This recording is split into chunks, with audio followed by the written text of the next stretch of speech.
time.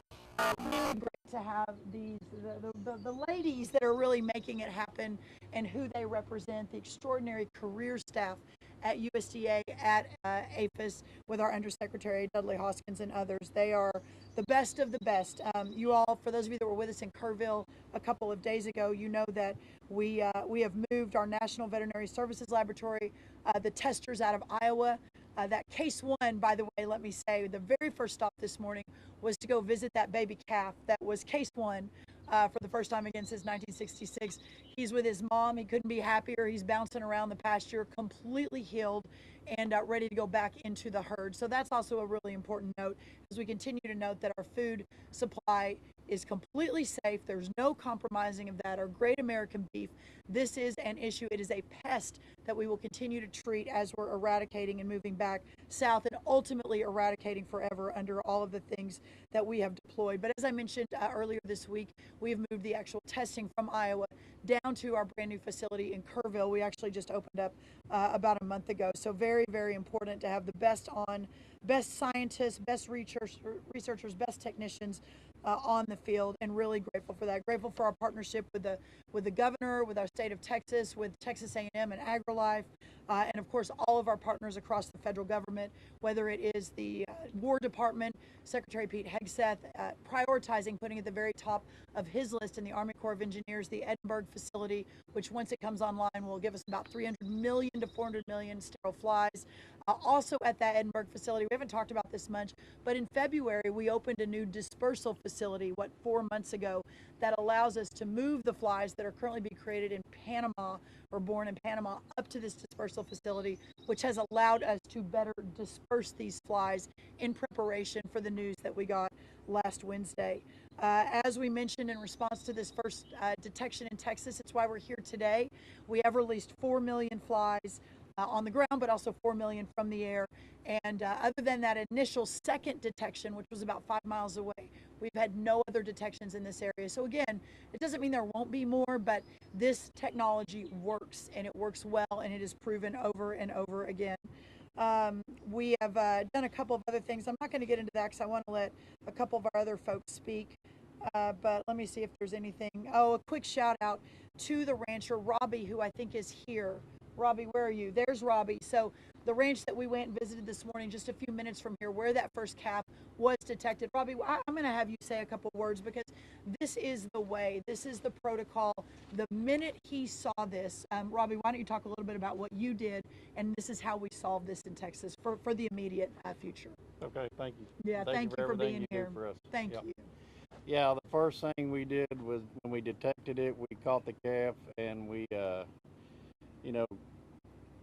got it on the ground and figured out what the problem was. Didn't know for sure, so we got it to the Texas Animal Health immediately through the veterinary office in Pearsall, and from there it went to Ames, Iowa.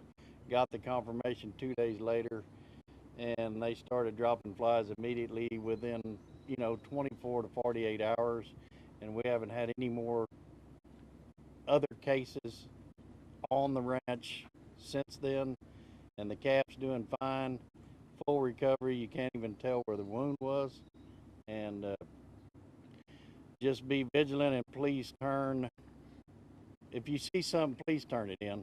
Don't try to hide it, because if you hide it, you're not going to get the flies, and it's gonna spread to your neighbors and all over. So thank you very much. Yeah, thank you, Robbie. That was perfect. Really appreciate it. One other quick thing, and then I'll turn it over to our Undersecretary Hoskins and to Admiral Schmoyer, who's head of the directorate.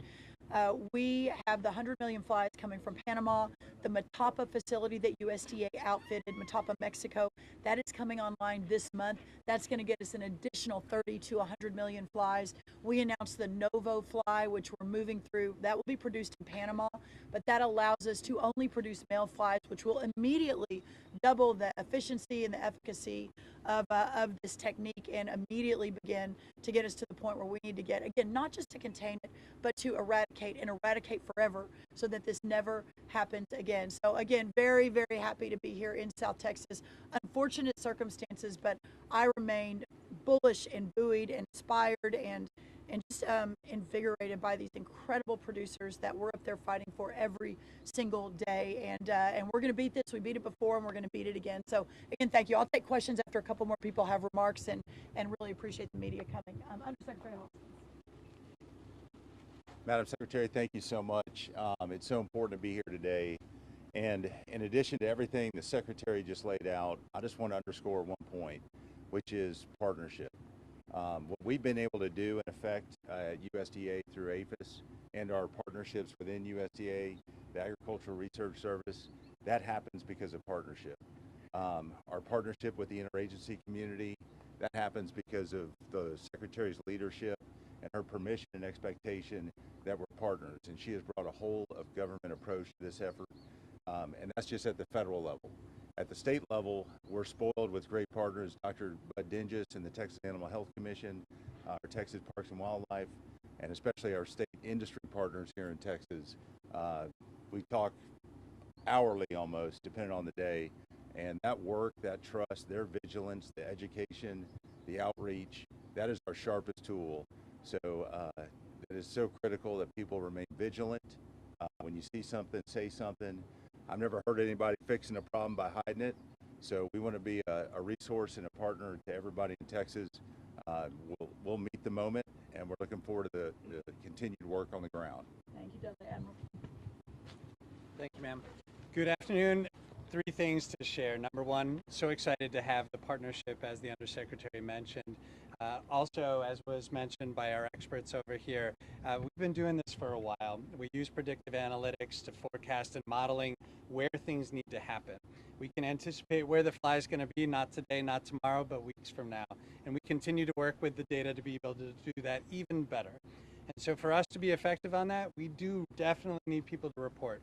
If you know something, if you see something, please let us know, because as our producer friend said, this is something that is important for us to be able to distribute those particular flies.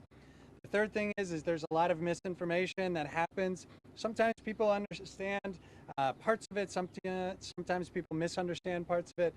If you want to get the information, please do go to that best family-friendly website, screwworm.gov. We do have maps. We have resources for you. We have fact sheets to be able to say, is this true or is this not true? And if it's not there, please let us know so we can put it there. Thank you for being here. Thank you, Admiral. Dr. Dinges, Texas Animal Health, our incredible partners in the governor's office in the state of Texas. You bet. Thank you, Madam Secretary. Appreciate it. We've got 4 infested zones in the state currently. We have boots on the ground there doing animal surveillance, outreach, inspections. We have checkpoints where we're maintaining the controlling animal movements out of those infested zones, and that's the most important thing. One, to remind you that this is not an infectious disease. This is a pest. We want to make sure we're not moving infested animals that are infested with New World screwworm larvae out of these infested zones. So they have to be inspected, treated, and have the proper documentation to move out of those infested areas. But appreciate the partnership with USDA and all that they're doing in this effort. They've literally been playing chess with the 100 million flies in Mexico for the last year, and it's given us a year at least to help plan and better prepare for infestations here in the state of Texas. Thank you. Thank you, Dr. Dinges. Alan Kane with Parks and Wildlife. Wildlife is a big part of the equation today, so really glad to have you as a partner, Alan. We appreciate Madam Secretary and her leadership in this whole ordeal, in support and collaboration with Texas Animal Health Commission and USDA. We've been working hand in hand, Parks and Wildlife. I would just provide a message to all the landowners out there. Please be vigilant. Watch your wildlife. It's an incredible resource in the state of Texas. Deer hunting generates a lot of income and supports many rural economies. And so we need to be vigilant and do everything we can to combat this pest. I appreciate your time. Thank you, Alan. John Bellinger just announced a couple of days ago, our senior advisor from this part of the state, a cattle rancher, has been building labs in the A&M region, and he's going to add a whole new drive to getting these facilities up and built and get this solved. Yeah, I'm honored that Secretary Rollins called Saturday night and President Trump approved my hire on Sunday morning. And my background, I grew up in South Texas, actually doctored calves as a kid in the 60s, the same issue. Have a huge passion for agriculture. My wife and I built the largest microbial food testing set of laboratories in North America over the last 30 years. So no labs. we got to work with a sense of urgency, and the bottom line of my job is to expedite the process of getting more sterile flies. Thank you. Thank you so much. And Nim Kidd, head of our emergency, great leader on the emergency response. Thank you, Nim, for being here. Thank you, ma'am.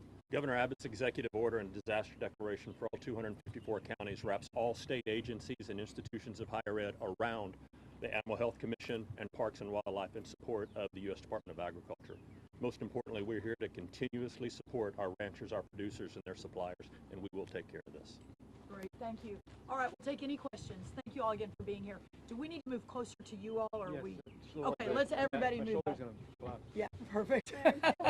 She may hold it for Yeah, you. you wanna move up with it? Yeah. Perfect, good? Yeah. All right, so I just saw that CDC declared a screw room emergency plan. Can you talk about that at all and what that means? Yeah, so just a couple of hours ago, CDC also declared the emergency. This again reflects President Trump and our entire administration's vigilance on this particular issue. And I appreciate, I think a couple people mentioned this, you know, when this started to pop up, well, it's been popping up now for a number of years, but when we walked in the door January of last year and realized that really not much had been done to prepare for this moment, no funds had been secured, very little staff, really no money invested, no plan deployed, how important it was to move out. But what I think makes this particular moment different is that the all of government approach. And so whether CDC this morning, EPA, or Environmental Protection Agency, approving the Novo Fly in record time, Secretary Kennedy over at HHS approving the deployment of the HHS veterinarians. We need more veterinarians in Texas. We can talk about that too.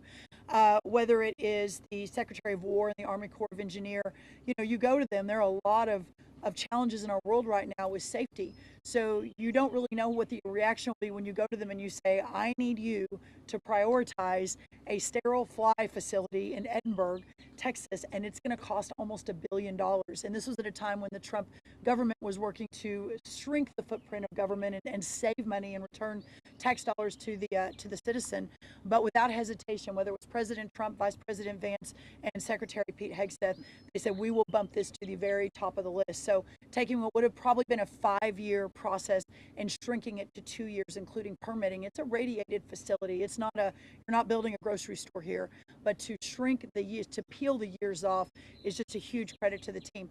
However, there's more work to be done. John believes that we're going to actually peel more time off to get that facility up and running very, very quickly. So the CDC is just one more step in the right direction that allows us to deploy more resources at the federal level.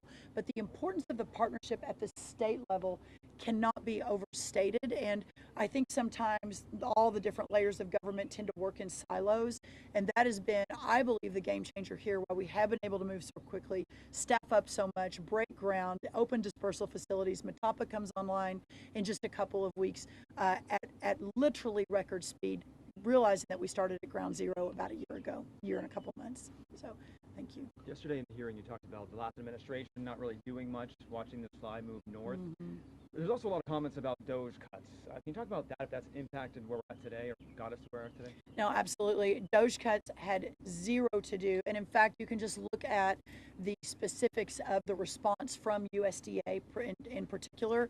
When we walked in the door, late January of 2025, there were only 10 full-time staff left over from the last administration that were fully focused on the screw worm. Fully focused, just 10 full-time combination. Last May, or just a month or two ago, well, we just got out of May, I'm losing my timeline here. A couple of weeks ago, we had more than 120 full-time staff who were focused on this issue. That's a 1,000% increase. So people that are back and saying that DOGE has basically caused this could not be further from the truth. What we have been able to do is allocate resources in a priority way that allows us to make sure that what we're doing with the taxpayer dollar is prioritized and important, but that we're leaning in at 1,000% increase into what we knew was coming. We worked for a year to keep it out. Every model showed that this particular part of the state in America would be infested by last summer. That's what all the models showed, just based on the movement of the fly through the Darien Gap in 2021, through Central America in 2022, 2023, hitting Mexico in 2024. But we've been able to hold it back. We closed the ports. We worked with Mexico. We deployed so many of our resources in Mexico to hold it back, to prepare for this moment. But zero to do. In fact, we've actually been able to scale up much larger than anybody else to get ready for this. Is there any investigation into how?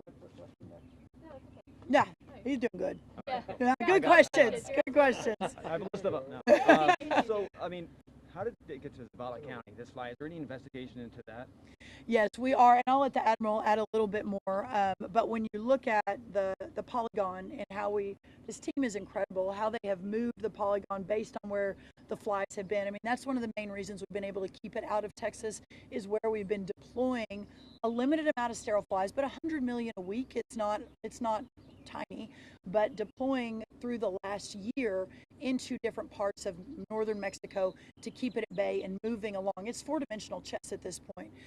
So I'll let the Admiral lean into that a little bit more, but what I will say is we're still looking at it. There's some wind that we're looking at. We're looking at the weather patterns, trying to understand how it was that it jumped this far up. But Admiral, if you want to join into that. Well, I don't know if you can mention the cattle smuggling. Is that being looked at as well? 100%. The illicit movement of cattle alongside the open border policies of the last administration, no question, is the reason that we're standing here today. It is 100% the reason, and no real effort to push it back and to keep it out. So that's exactly right. But one other thing I'll say about the fly dropping here, within a matter of, I think what one of our great guys said, 24 to 48 hours, it was actually within a matter of about 8 hours.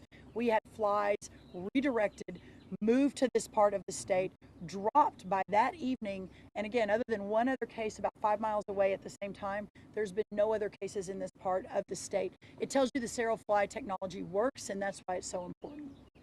Go ahead. As far as the overall understanding as far as why there might be the movement of the fly towards Zavala County. And so as the Secretary mentioned, back in early August last year, the Secretary had worked with the White House to be able to come up with a new idea, a new plan to be able to coordinate all of the different federal agencies and departments in the federal government. And so consequently being able to lean on those resources and to have one element at USDA that can synchronize each of those efforts has been a pretty exciting thing. The reason that's important is as we look at those models that I had mentioned a little while ago and being able to have those predictive analytics and forecasting, it's really dependent on the data that are out there. So the more data we have, the better the models become. So consequently, your question about illegal cattle movement, it's not just about the federal partners who are working on the animal health stuff, such as, for example, not just limited to USDA, but also HHS, EPA, Department of Interior, et cetera, but the whole gamut of federal departments and agencies, including Department of War, Department of Homeland Security, helping us to get as much data as we can to understand all of the movement, whether it's listed or illicit. And so being able to lean on all of those resources is incredibly important. And so as far as why it had come to this particular county, it feels like months to me, but it's only been about a week. And so we're going to need to keep gathering data and keep needing to understand a variety of different factors. So that could be cases that we have known about, cases that we didn't know about. As the Secretary mentioned, we have thousands of traps that are out. We have traps that have been able to be deployed in Mexico, as well as the United States, for a very long time. The reason is as the Secretary said, models suggest that it was going to be here last summer. So we had plenty of time to prepare. So consequently, we actually have a playbook on how to do this, what we're doing, what you're seeing here. It's the New World Screwworm Playbook at screwworm.gov. If you go to that particular website, you'll see here's what USDA is doing. There's no mystery. And the reason this is important is that has been not only developed and made by USDA, but developed and made by our partners. And so we've done this in conjunction with Texas Animal Health, as well as everybody else that you see here, to come up with a literal playbook on how to address this. And so yes, as these fly cases come up, we know how to do it. We know how to address it. If you see it, tell us, and we can drop those flies, just as he had said. Yeah. You had mentioned there's no impact to the food at all as of right now. What is the concern if this doesn't get contained? Well, concern, we look back at the 1950s and 1960s, and I mean, that on this very land, the destruction of our livestock industry and the decades it took to recover from that, that's what we are working, and we will. I mean, it's an entirely new day. We have more technology, we have more treatment. I mean, like I said, the baby calf from a couple of weeks ago is happy and fine and completely healed. You can't even really see the wound. It's just from 6 days ago when it was first confirmed. But the importance of farm security, range security to national security, the importance of making sure that in America we can feed and fuel ourselves, understanding that in 2023, America became, for the first time in our history, a net food importer, meaning up until that point, we moved, we fed ourselves and then we sold the world our incredible agricultural products. In 2023, that changed for the first time ever, where we began to import more food than to export. I mean, these are fundamental, perhaps existential issues to the future of our country. And so I don't mean to be overly dramatic and cast gigantic visions here, but that's literally what we're fighting for. And if we can't protect these ranchers, and they're our partners in all of this, and ensure that we can protect our food supply, and protect this way of life, then we will lose freedom in this country. That's how important this is. Last thing for me. Yes. I know there's other states around here. I've seen notices from their, I guess, agriculture department putting notices out, basically. Are you working with other states or just Texas? What about, New Mexico? Oh yes, no, we are all leaned in on the states that we're really focused on are Texas, New Mexico, and Arizona, and California right now. But to put it in perspective, we've known that the screwworm was within 60 miles of the Texas border a year ago. 80 miles of the Texas border a year ago. It's 400 miles from New Mexico and about 700, 800 miles from Arizona. So this is why we've put so many of our resources into Texas. But yes, working with every state, every day. I'm in touch with almost every ag secretary of each of the states in the country. Also their governors. I'm going to get in the car and talk to the Arizona governor in just a minute, New Mexico governor, etc. So this is, again, all hands on deck approach. As these states are protecting their own borders, there's also the importance of us talking to each other, making sure we're not compromising our sheep and goat industry in this state. It's very important. We talk a lot about cattle. We'll always talk a lot about cattle. It is Texas, but our sheep and goat industry is a major agricultural industry in Texas and across New Mexico and Arizona. So ensuring that they have what they need so that they're not destroyed. Our wildlife industry, our hunting industry in South Texas is a massive income producer with a lot of fawns, etc. So this is a very complicated policy challenge, but it is one that we have faced before, we've beaten before, with a lot less tools in our toolkit. But that's what we're building out now so that this will never happen again. Any changes to what sort of animals can come across the border now? No, we've had the ports closed for a year now, so we have not let any animals across the port because it is so close to Texas. But we haven't let them in through New Mexico or Arizona either. That will obviously continue until we have a better understanding of what we're dealing with. But the case that was confirmed positive in New Mexico, of the 7 cases, I think 6 are here, and then there's the one in New Mexico. That was a companion animal, a dog, that based on all of our information came from Mexico.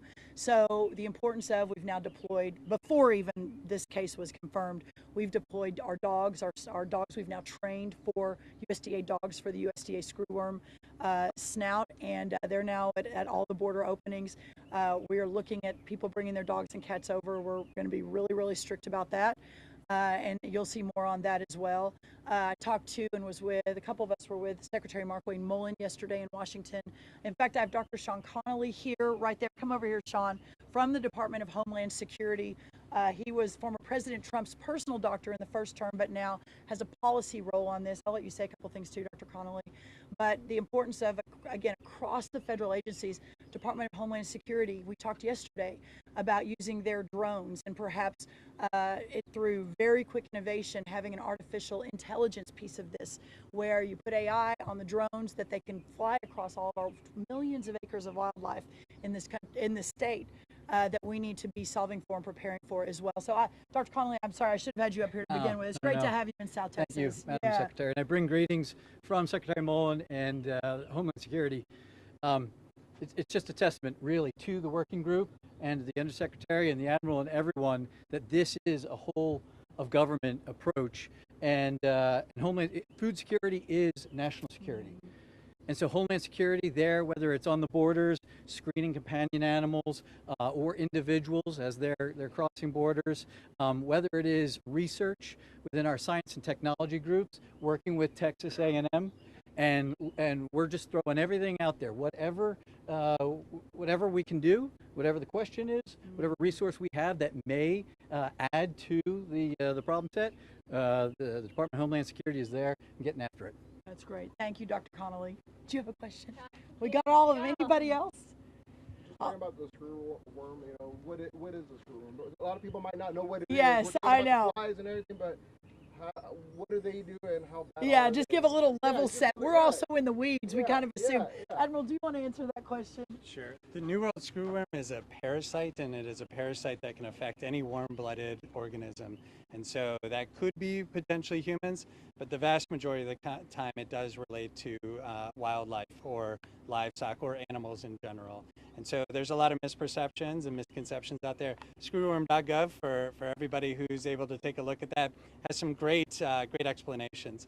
The thing about the screwworm is it's been around for a very long time.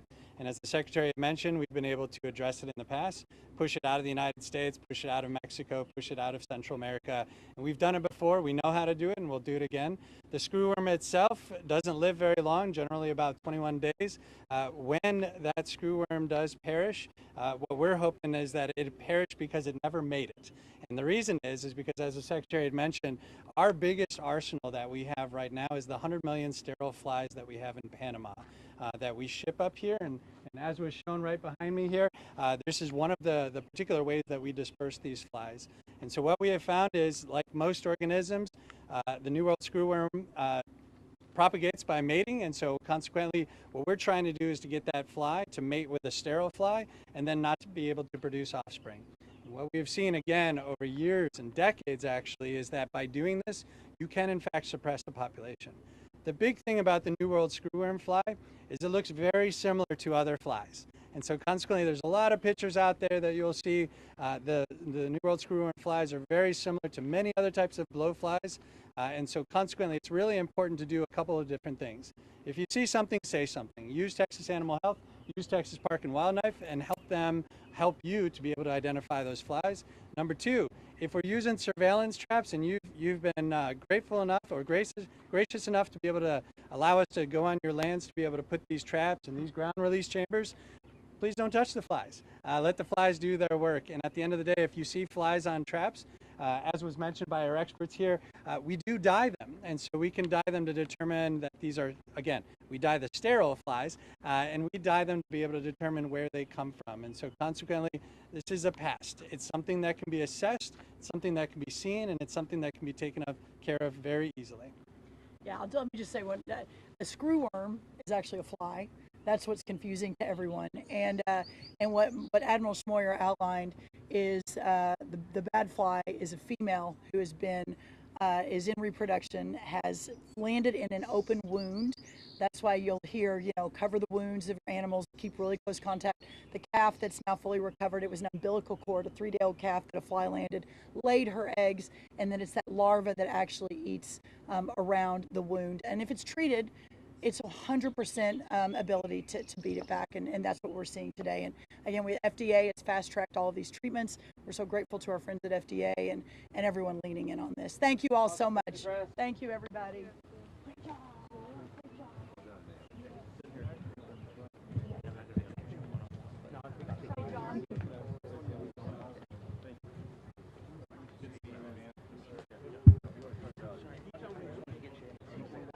I know.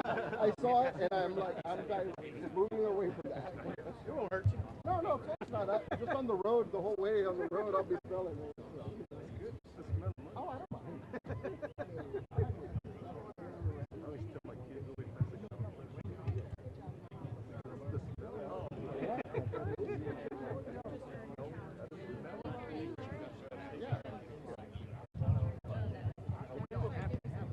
My God, my arm's gonna fall off. I don't think we need to. I think she said a lot. She said what? That's why I was surprised you asked the question. I was like, she said a lot. And that guy asked a lot. Well, I wanted more about the screw. Like, what is it? Like, how does it? Well, I was more interested in arm. That's why you need to work on it.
Can you see the camera? He was just asking about the cattle.